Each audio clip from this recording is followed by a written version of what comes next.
नमस्कार दोस्तों, मैं आपका एस्ट्रोलॉजर और गाइड विजय गोयल बोल रहा हूँ। आज का जो हमारा टॉपिक है वो है बुध खाना नंबर 11, 1941, पेज 150। और लाल किताब सीरीज में मैं इसको आगे बढ़ाता हूँ। जो पहली लाइन होती है उसमें हमेशा आशिया लिखी होती है। तो बुध खाना नंबर 11, मरकुरी इन 11th हाउस में क्या लिखा हुआ है लाल किताब 1941 में, वो मैं आपको पढ़ता हूँ। पहला जो लाइन है वो है कच्चा घड़ा। कच्चा घड़ा जो शब्द आया है वो बुध खाना नंबर 4 में भी आया है, और एक खाली घड़ा शब्द आया है बुध खाना नंबर 3 में। अगर हम पुराने वीडियोस में जाएंगे तो आप वहाँ पे उसको चेक कर सकते हैं, उनकी डेफिनेशंस मैंने दी है। तो यहाँ भी जो शब्द है कच्चा घड़ा, देखिए कुंभ राशि होती है खाना नंबर 11 में और काल पुरुष कुंडली के अनुसार, और कुंभ राशि एक घड़ा को इंडिकेट करती है ना। एक लेडीज जो है घड़ा लेके खड़ी है, स्त्री जो है घड़ा लेके खड़ी है, ये कुंभ राशि का साइन है।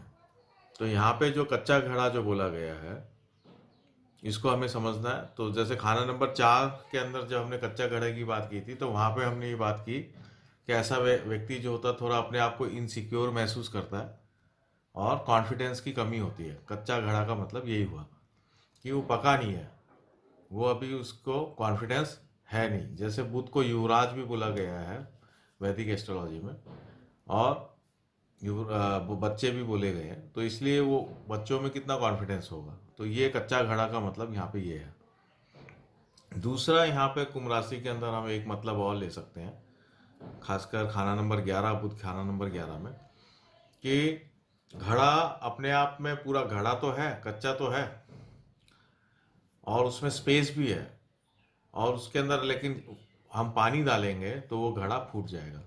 यानी कि ऐसा व्यक्ति के ऊपर अगर रिस्पॉन्सिबिलिटी डाली जाए तो फिर वो रिस्पॉन्सिबिलिटी ले नहीं सकता, वो बिखर जाएगा, है ना। घड़ा पानी के लिए बनता है, और अगर हम पानी डालें और घड़ा फूट जाए तो घड़े का कोई उपयोगिता रहती नहीं है। इसी प्रकार से कच्चा घड़ा का दूसरा मतलब ये भी होता है कि वो रिस्पॉन्सिबिलिटी लेने में असक्षम है। तो बुध खाना नंबर 11 के अंदर ये बात ज़्यादा सिद्ध होती है, तो इस बात को आप नोट करें। कंठी वाला टोटा, कंठी वाला तोता, जो तोता होता है जिसमें कंठी बनी हुई होती है रेड कलर की या अलग कलर की, जो नेचुरल वे से होती है।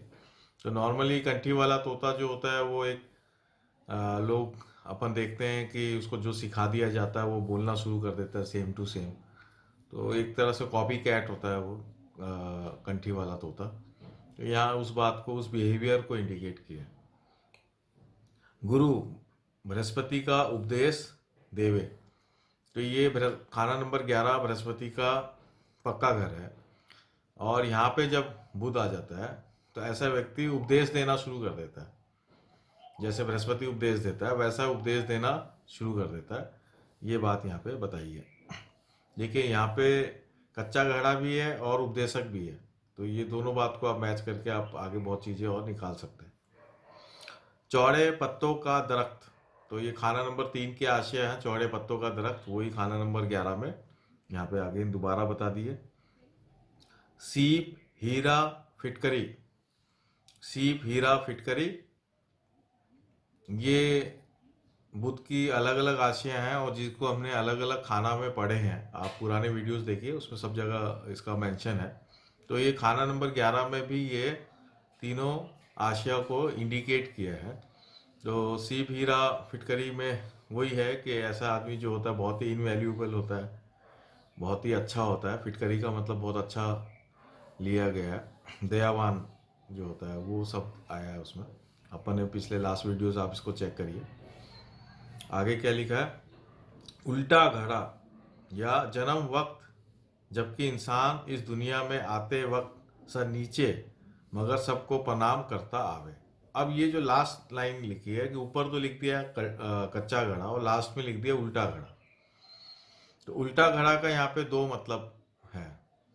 जैसे इसमें आगे पूरी लाइन में लिखा है कि जन्म वक्त में जब आता है आदमी तो सर नीचे करके आता है, यानी कि हम्बलनेस जो होती है ना, आदमी एक हम्बल, बिल्कुल हम्बल होता है, सामने वाले के प्रति बड़ा मीठा बोलने वाला और हम्बलनेस अपने आप को नोबल रखता है, वो एक तो वो बात को इंडिकेट किया है कि ऐसा व्यक्ति ऐसा होगा। और उल्टा घड़ा का मतलब हो गया कि बहुत प्राउडीनेस, बहुत अपने आप को प्राउड फील करने वाला, कि देखो मेरे को ये भी आता है, ये मेरे कारण हो रहा है, ये सब कुछ मैं चला रहा हूँ। ये जो एटीट्यूड है, ये भी इसमें शामिल है। तो कच्चा घड़ा हम्बलनेस को इंडिकेट करेगा और उल्टा घड़ा प्राउडीनेस को भी इंडिकेट करेगा। ठीक है ना। तो ये बात को यहाँ समझना है हमें कि एक्चुअल में ऐसा व्यक्ति किस नेचर का है। अगर वो हम्बलनेस वाला नेचर का है तब तो बहुत आगे बढ़ जाएगा, क्योंकि उसको सब सपोर्ट कर रहे हैं, तो सबके सबसे वो सीख भी रहा है, तो सबके प्रति उसको थैंकफुलनेस रहना चाहिए। अगर वो थैंकफुलनेस में है ना, शुक्राना, वो शुक्राना करने वाला व्यक्ति है, तब तो ये बहुत आगे बढ़ जाएगा। लेकिन अगर ये दूसरे से कोई बात जो है कंठी वाला तोता की तरह दो बात रट ले, फिर उस रटने के बाद वो उपदेश देना शुरू कर दे, तो फिर ऐसा व्यक्ति बिखर जाएगा। तो ये बात यहाँ पे आई है। इसका एक मतलब ये भी होता है लास्ट में, कच्चा घड़ा, कि आदमी बोलता तो बहुत कुछ है कि मैं ये कर दूंगा, मैं वो कर दूंगा, लेकिन जब उसको एक्चुअल में कोई बात, उसको जिम्मेदारी की बात जब आ जाती है कि भैया करके दिखा, तब वो भाग लेता है, तब वो कर नहीं पाता है। तो ये जो नेचर है, ये बुध खाना नंबर 11 का इंडिकेट करता है। तो इसलिए ऐसे व्यक्ति को इस तरह के नेचर से सावधान रहना चाहिए। ये नहीं कि अपनी बखान ही करते रहे और काम नहीं करे, है ना। तो ऐसे व्यक्ति की वैसे ही इज्जत बन जाती है। अब आगे अपन चलते हैं कि दोहे में क्या लिखा है। कुंभ घड़ा उल्टा है बेशक, बुध 11 में हुआ, हर तरह से हो जो डूबा, उसको जिंदा कर गया। ग्रह सभी सब खत्म हो तो बुध अकेला रह गया, ताने ही वो लगा जब घर ही सारा बह गया। यानी कि कुंभ घड़ा है उल्टा, बेशक यहाँ पे उल्टा घड़ा है, और ये सबको डुबोने से बचा लेता है। लेकिन बचाता कब है? जब सब कुछ खत्म हो जाता है ना। ग्रह सबको सब खत्म हो तो बुध अकेला रह गया, तानने ही वो लगा जब घर ही सारा बह गया। यानी कि ये इस तरह की स्थिति को बताया है कि आपके यहाँ बाढ़ आ गई, बाढ़ आने के बाद आपका घर उसमें बह गया। तो जब घर पूरा बह जाता है, तो फिर ये जो घड़ा है, ये उल्टा पानी के अंदर जब हम उसको उल्टा रख देंगे, तो आप उसके ऊपर उस घड़े को पकड़ के आप उस बाढ़ से सेफ्टी से आप कोने पे आ सकते हैं। तो यहाँ पे ये बुध उस तरह का नेचर है कि जब बाढ़ आ जाएगी, जब सब कुछ समाप्त होने की स्थिति हो जाएगी, सब कुछ बह जाएगा, तब ये आदमी सिर्फ ये है कि एक हेल्प, उल्टा घड़ा की तरह वो हेल्पफुल होगा, वो आपको किनारे पे लाके दे देगा कि चलो आप बच गए। ये इस तरह का नेचर को यहाँ पे पंडित जी ने इंडिकेट किया है। इसको आप और भी अपने एक्सपीरियंस से समझें कि ये कैसे ये लोगों की जिंदगी में ये किस तरह से उतरता है। बुध ना किसी को तारे, तारता जब वो आखिर है। शनि बृहस्पति चंद्र मारा, तारता आखिर बुद्धि है। तो यहाँ घूम फिर के वही बात आ गई कि पहले वो किसी को नहीं तारने वाला, यानी कि पहले तो सबसे मदद ही ले रहा है। वो जो होता है ना बच्चे की आदत, कि उससे ही मदद ले लो, उससे ही मदद ले लो, इस तरीके से यहाँ पे बात हो रही है। बुध ना किसी को तारे, तारता तो वो आखिर है। शनि बृहस्पति चंद्र मारा, तारता आखिर बुध ही है। तो जब शनिचर बृहस्पति चंद्रमा यानी सब बड़े लोग, माता पिता वालदेन, शनिचर का मतलब ताई चाचा, ताया चाचा वगैरह, तो जब बड़े लोग जब साफ हो जाते हैं, जब उनके हाथ में कोई अधिकार नहीं रहता है या उनके जीवन में बहुत मुसीबत आ जाती है, तब तारता आखिर बुद्धि है। तब उसका नंबर आता है, या तो कहते हैं ना परिस्थिति से नंबर आ गया कि भाई अब तेरे को ही देखना है। तो या तो मजबूरी से वो तारता है, या उसके जीवन में ऐसा ही लिखा होता है कि जब कोई और तारने वाला नहीं है, तब वो तारने में आता है। तो ये बात यहाँ पे दोहेयों में लिखी। तो अब जो आगे लाइनों में जो लिखा है वो मैं आपको बताता हूँ। बाजत खुद बुध बर किरदार, खोटे काम व मंदी हालत का होगा, जिसका असर उसकी पूरी उम्र, लड़की की 17 मंगल टेवे वाले की अपनी 34 तक साई की तरह साथ होगी। यानी कि 34 साल अगर लड़का की कुंडली है तो 34 साल, और लड़की की कुंडली है तो उसका आधा 17 साल तक वो व्यक्ति जो है एक प्रकार से कुछ करने लायक नहीं होगा, वो कुछ भी करेगा तो उसका फायदा होने वाला नहीं है। तो ऐसे व्यक्ति को अपना खुद का काम नहीं करना चाहिए 34 साल की उम्र तक। ये बात यहाँ बिल्कुल क्लियर लिखी है ना, कि ये इधर उधर के काम करेगा, जो भी काम करेगा उसमें नुकसान लग जाएगा। खोटे काम का मतलब यही है कि जिसमें काम में फायदा नहीं हो, जो काम बेकार के हो वो खोटे काम ही करेगा, मंदी हालत का रहेगा।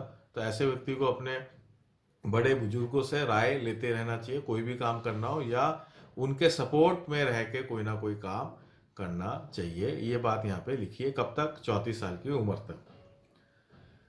सब तरफ से बर्बाद और निराश हो जाने के बाद खासकर शनिचर, बृहस्पति या चंदर मंदे वाले को या इन तीनों के तबाहशुदा को आबाद या खुशहाल कर देगा।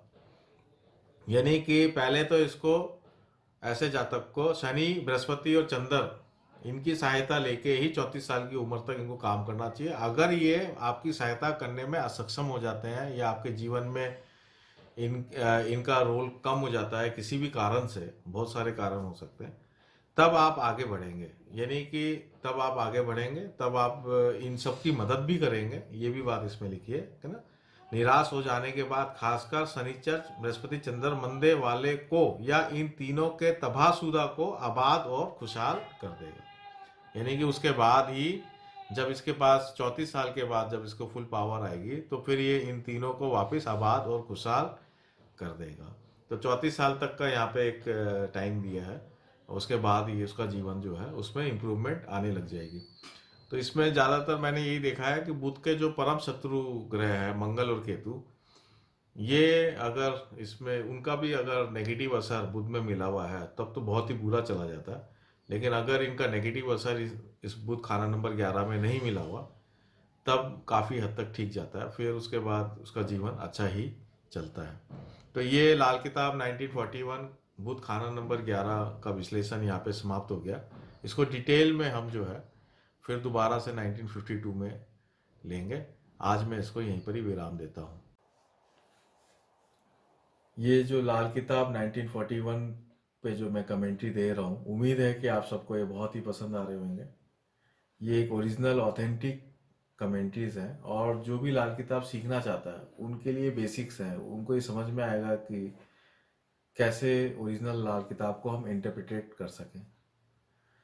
तो आप इस चैनल को, मैं चाहता हूँ कि आप इस चैनल को जो है सब्सक्राइब करें, लाइक करें, उसमें जो बेल का आइकन होता है उसको आप प्रेस करें, कमेंट दें। आप कमेंट बहुत ज़रूरी है। कमेंट देने से एक टू वे हमें कम्युनिकेशन का पता चलता है कि आपको ये पसंद आ रहा है, नहीं आ रहा है। कोई आपका सुझाव हो, आइडिया हो, वो आप दें ताकि हम उसको इंक्लूड कर सकें और इसको बेटर कर सकें। आपकी कोई क्वेरी हो, कोई शब्द आपको नहीं समझ में आया हो, तो वो आप दें तो मैं उसको आगे नई वीडियोस में एक्सप्लेन कर पाऊँ। इसको और बेहतर करने के लिए आप जो भी आप मेरे को सजेशंस देंगे वो मैं ज़रूर उसको फॉलो करूँगा। ज़्यादा से ज़्यादा जो जिज्ञासु लोग हैं उसमें ये फैले, इसलिए आप लोग इसको शेयर करें, ज़्यादा से ज़्यादा शेयर करें। जो लाल किताब सीखना चाहते हैं या जो ज्योतिष की बेसिक नॉलेज को समझना चाहते हैं, वहाँ पे आप अपने ग्रुप्स में, फेसबुक में, आपके जो भी सोशल हैंडल्स हैं वहाँ पे आप इसको शेयर करें, ताकि ज़्यादा से ज़्यादा जिज्ञासु लोगों के पास ये ओरिजिनल जो ऑथेंटिक कमेंट्रीज है वो पहुँच पाए। नमस्कार, जय हिंद।